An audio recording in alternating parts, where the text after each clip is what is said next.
नमस्कार my dear friend. SPS study point के इस यूट्यूब प्लेटफॉर्म पे एक बार फिर से आप सभी दोस्तों का बहुत बहुत स्वागत है। आज की इस वीडियो के माध्यम से हम बीएससी के first year first semester chemistry की क्लास स्टार्ट कर रहे हैं और इस क्लास के माध्यम से आज हम स्टार्ट करेंगे दोस्तों चैप्टर नंबर फर्स्ट। आपके केमिस्ट्री में आपका जो पहला चैप्टर है वो है molecular polarity and weak chemical forces. Molecular polarity and weak chemical forces में आज हम पहला आपका टॉपिक स्टार्ट करेंगे जिसका नाम है रिजोनेंस, जिसे हिंदी में आप लोग अनुनाद कहते हैं। तो आज हम टोटली अनुनाद के टॉपिक को कवर करेंगे, जिसमें हम अनुनाद क्या है, अनुनाद संरचना कैसे बनती है, अनुनाद ऊर्जा क्या है यानी कि रिजोनेंस एनर्जी क्या है, इन टॉपिक को हम इस वीडियो में क्लियर करेंगे, जो कि बहुत ही महत्वपूर्ण टॉपिक है। जैसा कि दोस्तों हमने आप लोग के लिए इसके पहले वाले लेक्चर में यानी कि जो प्रीवियस लेक्चर था उसमें हमने आपको सिलेबस बताया था केमिस्ट्री का, ठीक है। और एक वीडियो थी जिसमें हमने ओल्ड क्वेश्चन पेपर, जो प्रीवियस ईयर क्वेश्चन पेपर था, उसका डिस्कशन किया था। नेक्स्ट वीडियो जो आपकी आई थी वो आई थी दोस्तों मोस्ट इंपॉर्टेंट टॉपिक्स पर।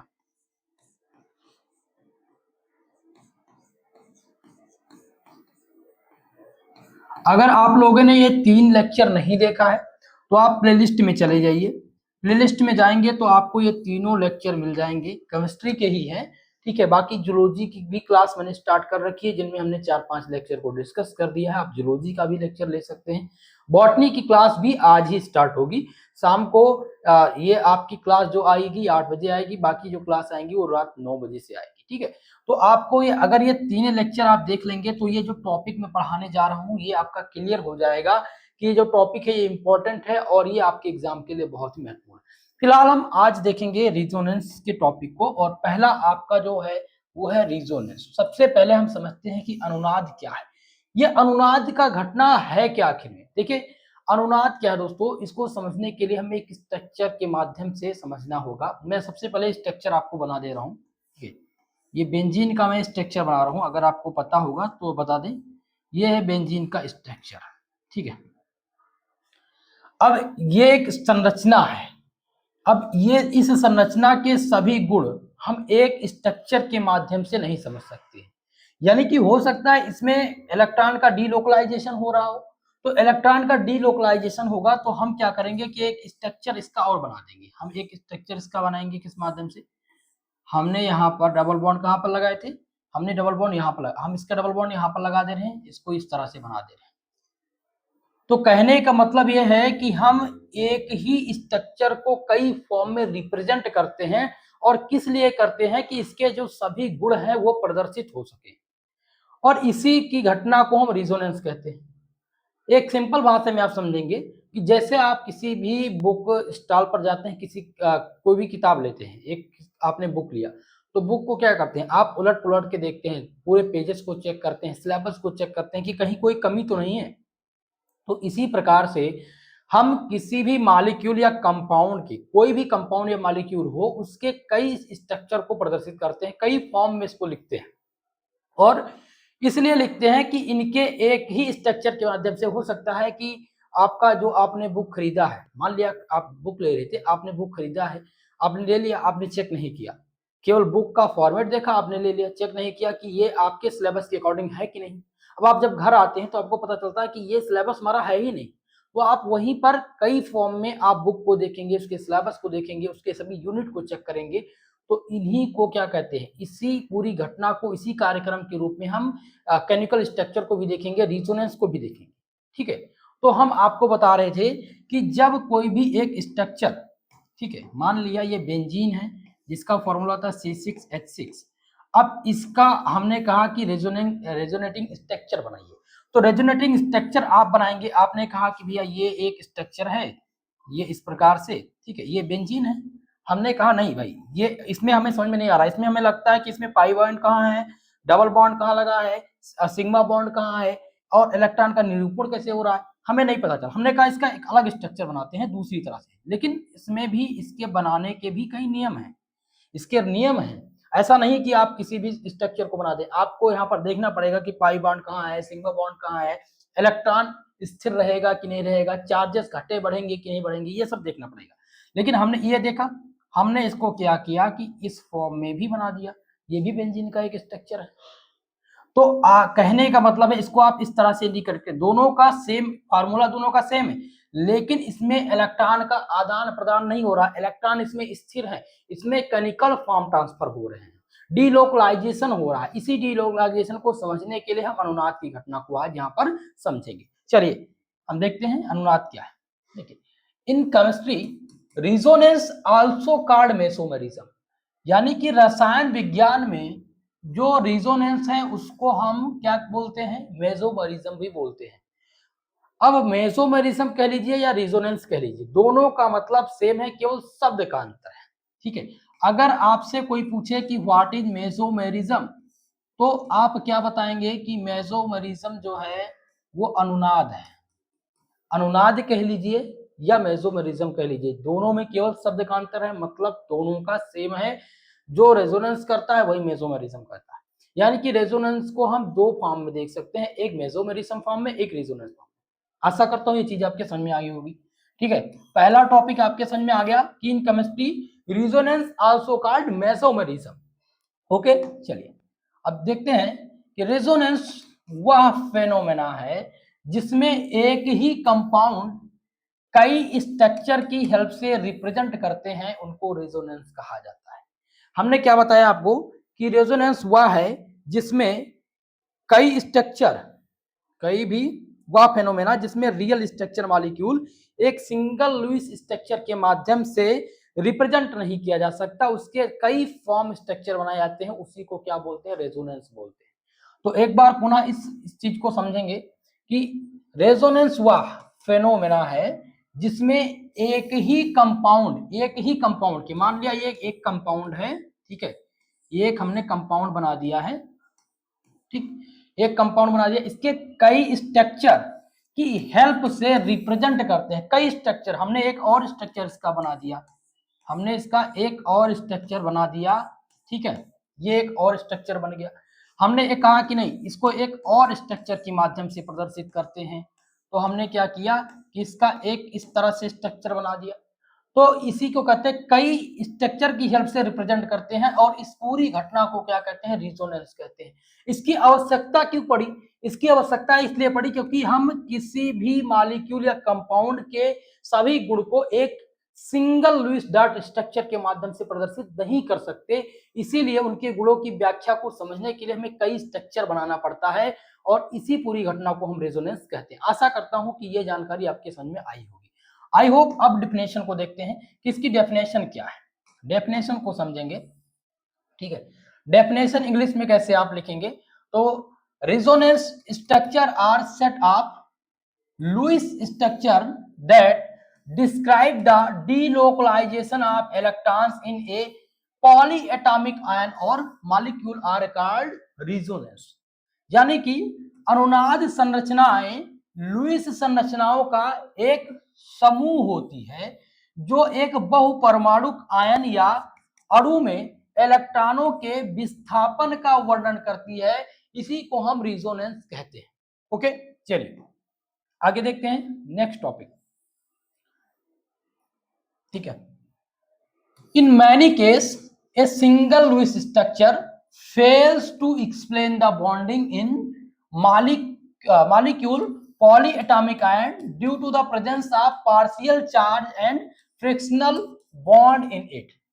यानी कि कई केस में एकल लुईस संरचना अणु बहुपरमाणुक आयन में बंध की व्याख्या करने में विफल हो जाते हैं। क्यों विफल हो जाते हैं? क्योंकि इसमें आंशिक आवेश और आंशिक बंध मौजूद होते हैं, इसीलिए ये विफल हो जाते हैं।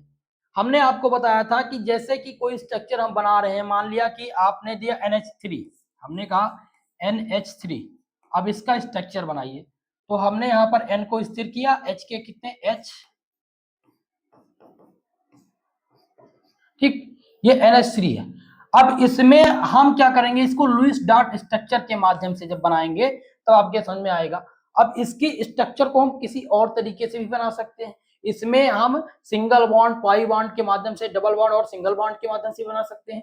तो इसी चीज को हम क्या करते हैं कि इन्हीं आंशिक धनावेश, इसमें आंशिक आवेश और आंशिक बंध जब मौजूद हो जाता है तो कोई भी एक लुईस संरचना है या बहुपरमाणु अणु है उसके बंध की व्याख्या टोटली नहीं हो पाती है। ठीक है, इस चीज को समझ गए आप। चलिए अगला पॉइंट देखते हैं कि in such case resonance structure are used to describe chemical bonding, यानी कि ऐसे मामलों में रासायनिक बंध का वर्णन करने के लिए अनुनाद संरचनाओं का उपयोग किया जाता है। जब ऐसी चीजें आ जाती हैं कि जब कोई भी लुईस स्ट्रक्चर, हमने आपको पहला, अब इस चीज को नहीं समझ में आ रहा होगा, आप समझाते हैं फिर से। देखिए हमने क्या आपको बताया कि कई केस में क्या होता है कि जब कोई एकल लुईस संरचना होती है अणु या बहुपरमाणु आयन में बंध की जो व्याख्या है वो करने में विफल रहती है। क्यों रहती है विफल? क्योंकि इसमें आंशिक आवेश और आंशिक बंध मौजूद हो जाता है और इसी वजह से विफल हो जाती है। तो इसको सफल बनाने के लिए क्या करते हैं, in such case resonance structure are used to describing chemical bonding, यानी ऐसे मामले में रासायनिक बंध का वर्णन करने के लिए हम अनुनाद संरचनाओं का प्रयोग करते हैं, तब इनके जो बंध की व्याख्या है वो सफल हो पाती है, पूरे ढंग से इसकी व्याख्या क्लियर हो। अब हम समझेंगे नीड ऑफ रेजोनेंस, कि आखिर में रेजोनेंस की आवश्यकता क्यों है। तो इस आवश्यकता को समझने के लिए हमें कुछ पॉइंट देखना होगा। पहला पॉइंट है कि resonance is an essential phenomenon in organic chemistry, यानी कि अनुनाद कार्बनिक रसायन विज्ञान में एक आवश्यक घटना है। और ये क्यों है, इस घटना को समझते हैं। इट हेल्प्स, यानी कि ये मदद करता है, it helps to understand the chemical bonding and structure of various molecule compounds polyatomic and other, यानी कि ये विभिन्न अणुओं और यौगिकों में बहुपरमाणु आयन और अन्य रासायनिक बंधन और संरचनाओं को समझाने में मदद करता है। इसलिए रेजोनेंस स्ट्रक्चर की जरूरत है, रेजोनेंस की जरूरत है। ठीक है, तो रेजोनेंस को समझने के लिए हमने एक चीज समझा। दूसरी बात जो सबसे क्लियर आपकी बात है वो यहाँ पर आपको समझ में आएगी कि इसकी आवश्यकता आखिर में रेजोनेंस की है क्यों। ठीक है, जब किसी कंपाउंड की सभी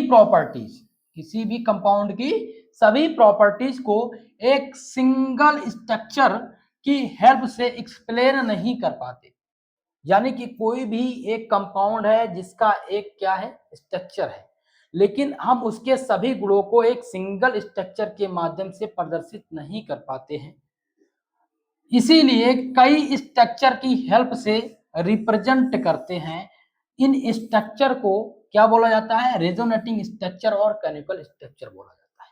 ठीक है, इसको हम समझते हैं एक एग्जाम्पल के माध्यम से। ठीक है, एक एग्जाम्पल देता हूं और उसके बाद में इसको समझाता हूं।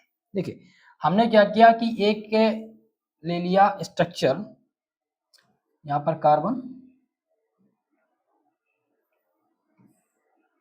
ठीक है, और ये कार्बन, दो कार्बन इसमें हो गए। हमने यहाँ पर एक हाइड्रोजन बॉन्ड जोड़ दिया और एक ये हाइड्रोजन।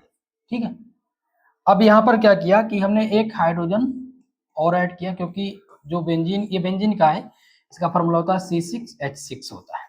ठीक है, इसको समझते हैं। और हमने यहाँ पर एक हाइड्रोजन ऐड कर दिया और एक ही हाइड्रोजन हो गया। कार्बन भी 6 होता है, तो कार्बन 1 2, देखिए 1 2 3 4 5 और 6 आपके हो गए हाइड्रोजन। तो हमने क्या किया, यहाँ पर डबल बॉन्ड से इसको प्रदर्शित किया। अब क्या करेंगे, इसके एक और स्ट्रक्चर बनाएंगे। ये एक स्ट्रक्चर है ना, लेकिन इसमें हमें समझ में नहीं आ रहा कि इसके कंप्लीट गुण आपको दिख रहे हैं, इसके सारे गुण प्रदर्शित हो रहे हैं। तो इसको क्या करेंगे, हम दूसरे फॉर्म में लिखेंगे। दूसरे फॉर्म में किस प्रकार से लिखेंगे इसको देखते हैं। ठीक है, ये आपका हो गया बेंजीन, और बेंजीन में हमने क्या किया, यहाँ पर लगा दिया डबल बॉन्ड। ठीक, अब डबल बॉन्ड में हमने एक हाइड्रोजन यहाँ पर ऐड कर दिया, एक हाइड्रोजन यहाँ पर, एक हाइड्रोजन यहाँ पर, एक हाइड्रोजन यहाँ पर, एक हाइड्रोजन यहाँ पर और एक हाइड्रोजन यहाँ पर। ठीक है, ये भी एक रेजोनेटिंग स्ट्रक्चर हो गया। तो हमें जो चीजें यहाँ पर नहीं क्लियर हो रही थी वो इस स्ट्रक्चर में क्लियर हो गई। तो इसी घटना को समझाने के लिए रेजोनेंस की जरूरत हमें है। आशा करता हूं कि ये चीजें आपके समझ में आई होगी। एक बार पुनः इन सभी चीजों को हम समझेंगे। ठीक है, क्या कह रहा है कि जब किसी कंपाउंड की सभी प्रॉपर्टी को एकल सिंगल यानी कि एक सिंगल स्ट्रक्चर की हेल्प से एक्सप्लेन नहीं कर पाते हैं, इसीलिए कई स्ट्रक्चर की हेल्प से इनको रिप्रेजेंट करते हैं। और जो कई स्ट्रक्चर बनते हैं, जैसे कि हमने आपको बताया ना कि ये बेंजीन है, ठीक है, ये आपका बेंजीन है, ठीक है। अब इसको हमने कहा एक दूसरे फॉर्म में लिख दिया, सभी चीजें इसमें सेम रहेंगी, केवल बस क्या हो रहा है इसमें जो पाई बॉन्ड है, ठीक है, पाई बॉन्ड का केवल आदान प्रदान हो रहा है। माफ कीजिएगा, इसको पूरा फिर से एक बार बनाते हैं, ठीक है। हमने क्या किया, यहाँ पर लगा दिया ये इस प्रकार से। तो ये भी क्या है, ये भी बेंजीन है C6H6, और ये भी आपका बेंजीन है, ये भी क्या है आपका बेंजीन है। लेकिन दोनों के फॉर्म अलग अलग है, दोनों के स्ट्रक्चर अलग अलग है, चीजें सेम है लेकिन अलग अलग है। अब क्या होता कि यहाँ पर कुछ चीजें एक्सप्लेन नहीं हो पा रही थी। यहाँ पर देखिए, यहाँ पर डबल बॉन्ड था, अब इसमें एक सिग्मा बॉन्ड हो जाएगा, एक पाई बॉन्ड हो जाएगा। और यहाँ पर अब देखेंगे कि जो ये सिंगल बॉन्ड है ना, ये सिंगल बॉन्ड, तो यहाँ पर क्या होता है, यहाँ पर सिग्मा बॉन्ड होता है, और सिग्मा बॉन्ड हमेशा स्थिर होता है, कहीं भी वो डोनेट नहीं होता, कभी भी चेंज नहीं होता है वो स्थिर। इसके रूल को भी समझेंगे कि इसका स्ट्रक्चर बनाने का रूल क्या है, ठीक है। आशा करता हूं कि ये स्ट्रक्चर आपके समझ में आया होगा। इसका जो स्ट्रक्चर है, इसको बनाने के नियम क्या है, इन नियम को भी समझना है, क्योंकि जब स्ट्रक्चर बनते हैं तो उसमें कई नियम लागू होते हैं, और ये नियम जब तक आपको नहीं पता होगा तब तक आप कनिकल स्ट्रक्चर नहीं बना पाएंगे, यानी रेजोनेटिंग स्ट्रक्चर आप नहीं बना पाएंगे, ठीक है। उसमें पहला चीज क्या है, पहला रूल यह है कि sigma skeleton is inert. Sigma skeleton, ये सिग्मा बॉन्ड है, सिग्मा और पाई, ये दो बॉन्ड हैं, ठीक है।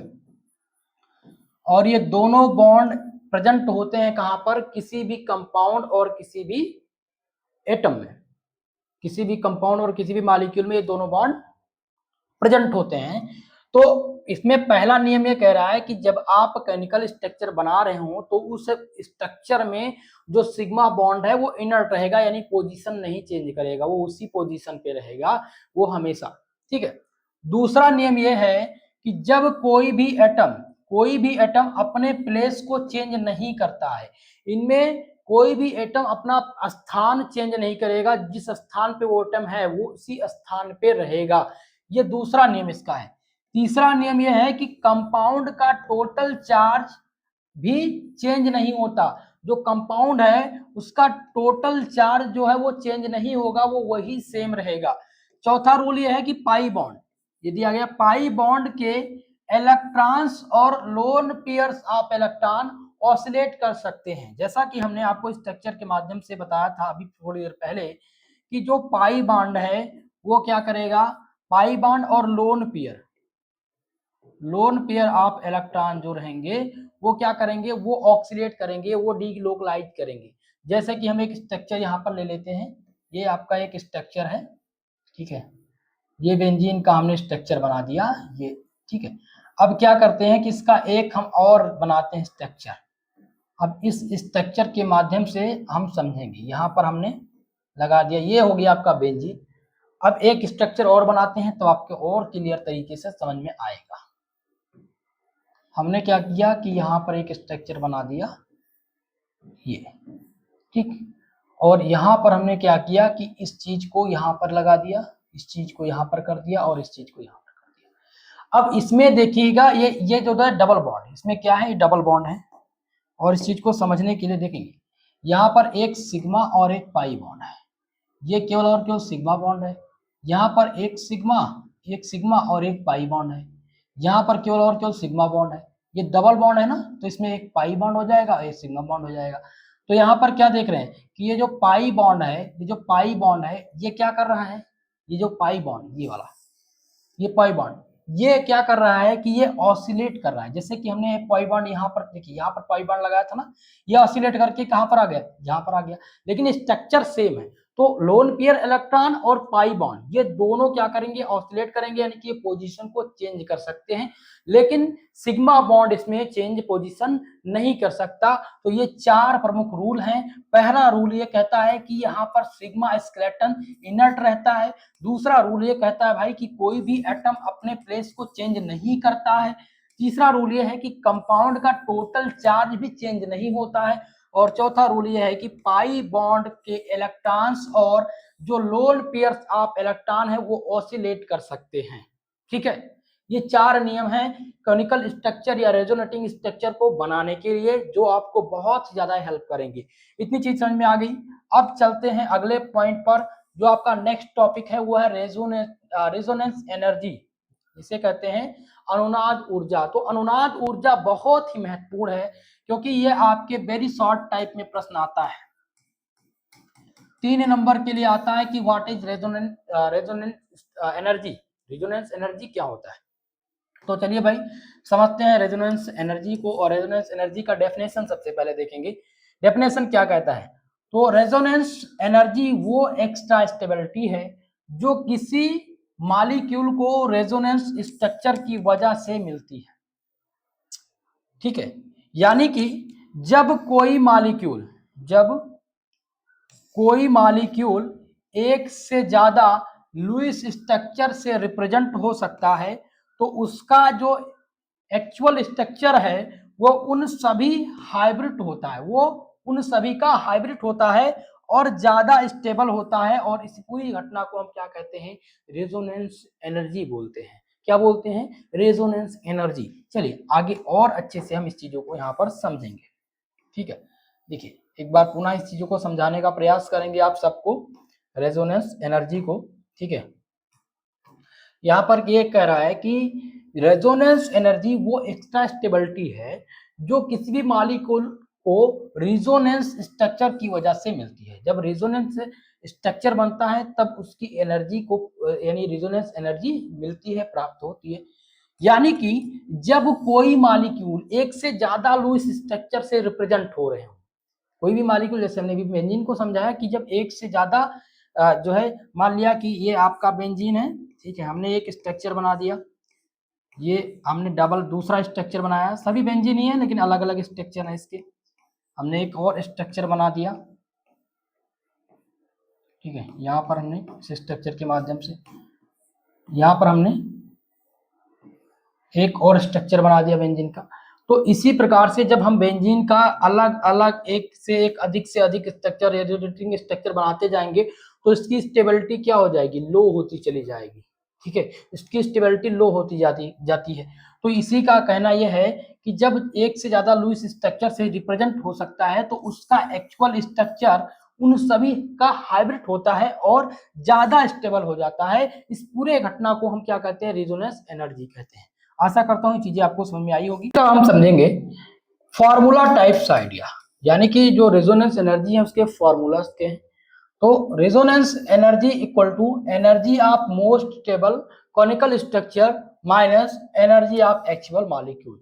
ये रेजोनेंस एनर्जी का क्या है दोस्तों, ये है फॉर्मूला, इसको याद रखेंगे। Resonance energy equal to energy of most stable canonical structure minus energy of actual molecule are called resonance energy.